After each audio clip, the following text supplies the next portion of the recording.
कान्होजी काका, काय आलंय अफजल खानाचं फरमान? जयदेनचं यमन इतकं हलकं वाटलं का राज? शहाजी महाराज साहेबांना दिलेल्या वचना पुढे कशाची मातब्बरी राज? हे आणल्यात 5 पोरं तुमच्या मोर, सोडली तुमच्या नाव साहेबांच्या पायावर. आणि वतन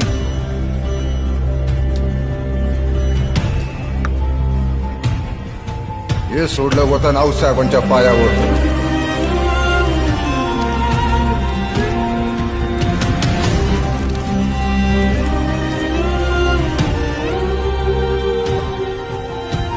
स्वराज्यासाठी लढता लढता खस्त होऊ तेव्हा रणांगणातली हाडं सावरताना ज्या हाडातनं शिवाजी शिवाजी स्वराज्य स्वराज्य आवाज येईल, जे त्यांचे समजा खुशाल नेऊन टाका.